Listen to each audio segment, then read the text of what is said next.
Bienvenidos amigos míos. En este viaje de historias que siempre traigo conmigo, hoy tengo la conclusión de este microciclo que hemos hecho sobre el naufragio del Titanic. Pero les contaré la conclusión después de invitarlos para que compartan estos temas, los comenten con sus amistades, se suscriban en mi canal de YouTube e inviten a otros para que lo hagan. Recuerden que es Néstor Armando Alzate y lógico, mi canal oficial. Denle me gusta, activen la campanita para recibir notificaciones.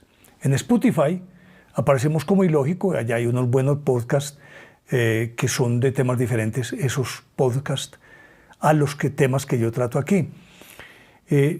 También los invito para que se sumen a mi fanpage de Facebook, Néstor Armando Alzate y Lógico.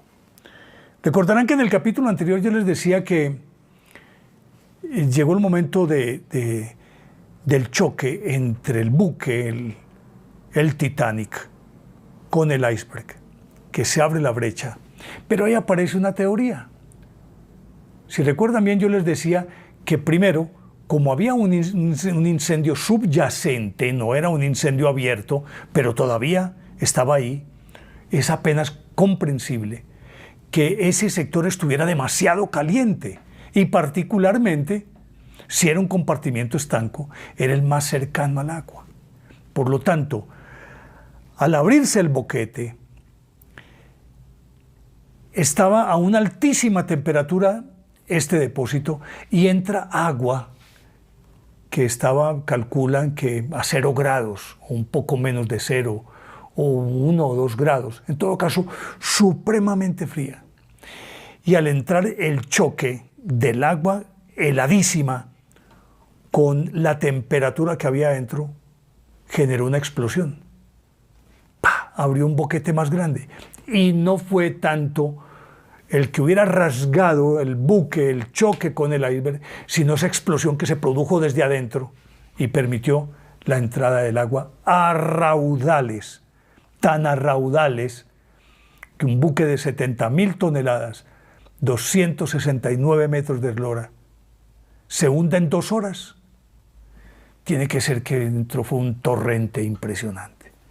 Pues bien, cuando ya se dio la alarma generalizada, le dijeron a todo el mundo suban a cubierta, parece que se olvidaron de los que estaban abajo. De hecho, se dice que por el desespero muchos de los de abajo tuvieron que romper la reja antes de que se las abrieran.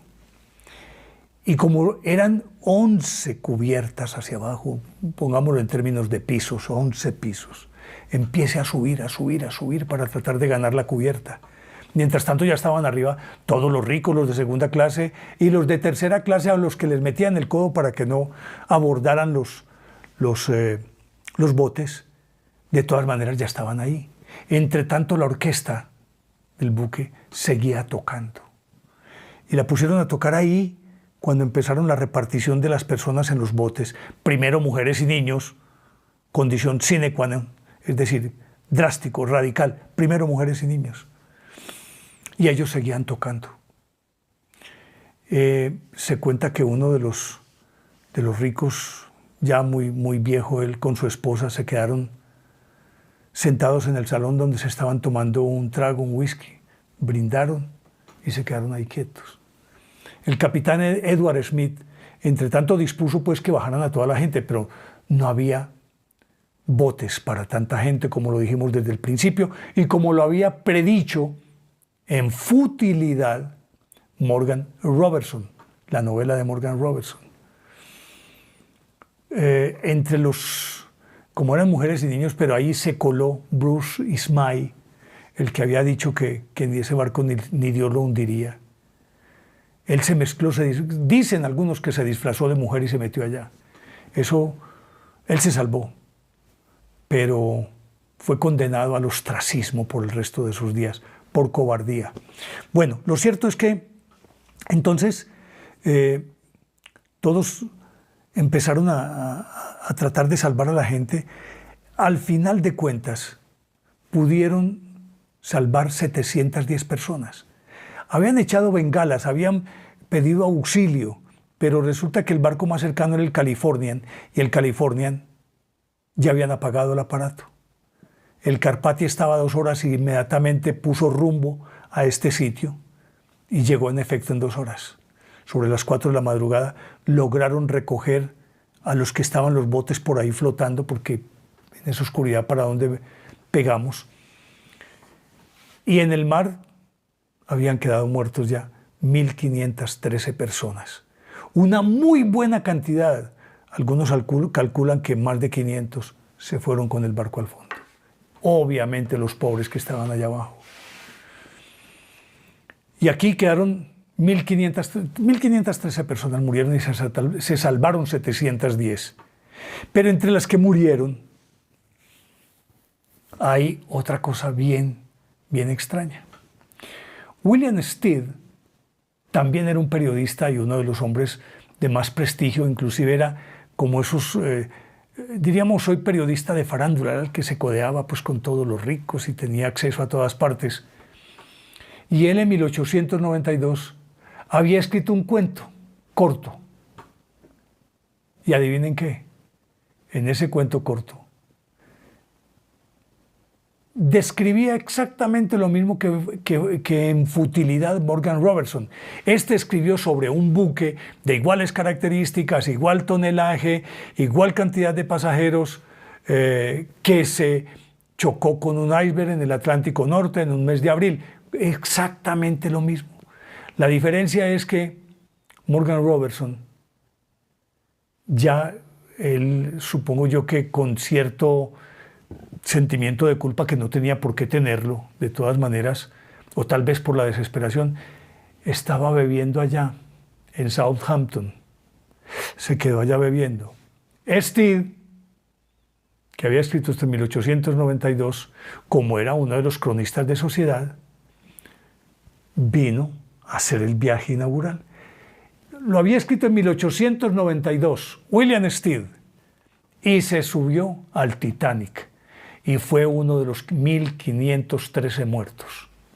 Este señor describió su propia muerte. Y todo exactamente igual. No recuerdo si el nombre tenía el mismo, porque les conté que en Futilidad se llamaba Titán. Y el real, se llamaba Titanic. No sé el de Stead, cómo se llamaba. Bueno, ocurrió la tragedia. Pero aquí aparece otro cuento bien interesante. ¿Cómo les parece que en 1935 un buque carguero cruzaba el Atlántico Norte en el mes de abril por entre los icebergs? Y William Reeves era un muchacho marinero, raso, que lo tenían de vigilante también. Y él, con un desasosiego, no se sentía bien. ¿Qué pasa aquí? De pronto recordó que esa noche era la noche del 14 al 15 de abril de 1935 y que estaban pasando por el sitio en el que se había hundido el Titanic. Y él conocía la historia del Titanic y ya les contaré por qué. Y entonces él sentía como una premonición, aquí algo va a ocurrir. Pero se debatía entre su pálpito, hacerle caso a su premonición, a su corazonada, o ser más práctico y decir, esto no es más que un pálpito, eso es una tontería, porque si sonaba la alarma, implicaba o significaba que iba a despertar a todos sus compañeros marineros y los iba a hacer subir a cubierta. Y entonces él decía, pero ¿cómo voy a hacer eso? Se debatía entre lo uno y lo otro, y dele vueltas, y dele vueltas, y dele vueltas, hasta que llegó un momento en que recordó algo que lo hizo detenerlo todo. Esa noche estaba cumpliendo años, porque William Reeves nació la noche del 14 al 15 de abril de 1912, la noche en que se hundió el Titanic. En ese momento estaba naciendo William Reeves. Cuando él cayó en la cuenta de eso, no se aguantó y sonó la alarma. Ahí mismo fueron todos a ver qué pasaba. Pues en estas y las otras, como ocurre con esos barcos que les decía que van con luz apagada para poder distinguir el perfil de las costas y demás, William Reeves después dijo que haga el ridículo. ¿Qué le hace? Que haga el ridículo, no importa. Sonó la alarma, subieron todos. El timonel frenó el barco y cuando el barco empezó a decrecer, pues la velocidad empezó como a detenerse. Allá, a menos de 200 metros, se veía el perfil de un enorme iceberg. Con el agravante de que no solamente era ese iceberg que estaba viendo, sino que estaba rodeado de icebergs. Tanto que tuvieron que, después de frenar y se salvó la tripulación y todas esas cosas, tuvieron que pedir auxilio para que los sacaran de ese cerco de hielo, porque los estaba encerrando de tal manera que los iba a aprisionar. Y tuvo que ir, se demoraron una semana para sacar a ese barco de ahí, de ese cerco de icebergs, y pudiera así continuar su singladura, pues su travesía. Es demasiada coincidencia, pero es que aquí viene otra. ¿Saben cómo se llamaba el barco? El Titanian. El de futilidad, Titán. El de la vida real, Titanic. Y este se llamaba el Titanian. Y le ocurrió este incidente la noche del 14 al 15 de abril de 1935, y todo gracias a un marinero que se llamaba William Reeves, que había nacido la noche del naufragio del Titanic. Esto es algo que a uno lo sorprende mucho. Pero hay otras cosas que entran también a jugar aquí y le dicen a uno, algo tiene de extraño esto. Recordarán que en 1985 localizaron en qué punto estaba el Titanic y Bob Ballard de la Marina Americana fue el que lideró ese proceso y encontraron el Titanic. Recordemos pues todo lo que ocurrió, National Geographic y otros canales estuvieron ahí presentes. Y resulta que hubo como un acuerdo tácito de no tocar nada, dejarlo allá todo quieto, como una forma de respeto por aquellos que perdieron la vida allí, casi entendiendo que intentar sacar cosas de allá sería profanar un camposanto. Pero eso no duró mucho porque en 1996 una firma norteamericana conformada para eso, SS Titanic Inc., fue y con unos globos de flotación sacaron lo que llaman, pues ya el buque así como está ahí se llama pecio, es decir, pecio significa los remanentes de un buque, eso se llama pecio. Y resulta que con esos globos de flotación sacaron a la superficie un segmento de más o menos 6 metros de longitud, no recuerdo cuánto de ancho, con un peso de unas 20 toneladas.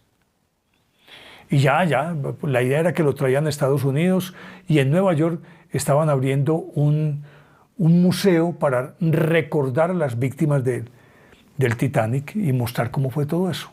De hecho, hay muchas cosas allá porque lograron recolectarlas, no sé de qué manera, o la misma White Star Line, no sé. Lo cierto del caso es que ese trozo del Titanic, cuando ya estaba a flote y lo estaban remolcando para subirlo o para llevarlo a la costa remolcado, inexplicablemente los cables que sostenían esa pieza se fueron deshaciendo, se reventaron. No es que se trozaron, sino como que se derritieron. Y el pecio de nuevo volvió a su lugar de descanso. Eso fue en 1996, ocurrió esto. Y todas estas historias alrededor de este evento lo tienen que llevar a uno a pensar, ¿qué de misterio tiene? Yo me ponía a pensar después de ver lo de futilidad, lo de William Stead, lo de la realidad del Titanic, particularmente esos 3 eventos. Yo decía, aquí hay una traspolación del tiempo. ¿Es qué? ¿Esto cómo puedo uno entenderlo? Morgan Robertson recibió un mensaje o un registro que llaman acásico, no sé, que todo queda registrado según pues afirman algunos, y todos los eventos quedan ahí porque como el tiempo, de acuerdo con esta teoría, no existe, sino que somos nosotros los que vamos a través del tiempo. Se supone que todo ocurre en un eterno presente. Es una teoría bien interesante que hay, que yo los invito para que investiguen un poquitito. ¿Hasta qué punto ese eterno presente le permite a vislumbrar lo que está ocurriendo? En el momento en que escribe la novela, dicen estos, puede ser que en ese momento mismo está ocurriendo. Lo cierto del caso es que o hay una interacción del tiempo, o es el paso de una dimensión a otra, no sé. Y cómo por 3 líneas, la real, la de Stead, escrita en 1892, y la de Morgan Robertson, escrito en 1898, cómo se teje en el tiempo este suceso. Es una forma también como de preaviso, de decirles, no sé, de alguna manera que la White Star Line entendiera lo que iba a pasar y pudiera detener esto, aunque en este tipo de casos, ahí sí pues hay que decir que ¿quién puede detener esto? ¿Habría de ocurrir? Ocurrió. Pero a mí sí me queda en la cabeza y me da vueltas que tiene que haber alguna relación, una visión, o tiene que, no sé, un hecho que está unido al otro, de alguna manera, eso no. Y con el tercero de William Stead, aquí hay un factor, y no lo voy a poner sí, sobrenatural, o no sé, o profético, o como ustedes quieran, que no lo tuvieron en cuenta. Porque que cuente la historia, vaya y venga, pero que la cuente con esa precisión, igual cantidad de muertos, igual cantidad de sobrevivientes, el iceberg, cómo chocó con él, que cuente todo de esa manera tan vívida, el capitán que es de apellido Smith, el insumergible que dice él, de ese barco ni se puede hundir, y que lo decía el dueño de la White Star Line. Es decir, todos esos son elementos que uno dice, ¿quién le comunicó a Morgan Robertson eso? ¿Cómo eso, un suceso que habría de ocurrir en 1912, fue traspolado a 1898 para que éste lo contara? Yo no lo entiendo, no lo entiendo. Y espero que en los comentarios ustedes me den su opinión, cómo lo entienden. Y todas estas fuentes ustedes las pueden constatar. Esto ocurrió así, tal cual se los he contado. El naufragio del Titanic. Y con esto acrecienta mucho más su leyenda. Ahora, ¿les parece lógico o ilógico lo que les he contado? Ustedes son los que deciden. Por lo pronto, les recuerdo suscribirse a mi canal de YouTube, Néstor Armando Alzate Ilógico, denle me gusta, activen la campanita, coméntenlo, compartan estos contenidos con sus amigos y escríbanme, cuéntenme qué piensan de esto. Y repito, ¿lógico o ilógico? Ustedes deciden. Chao.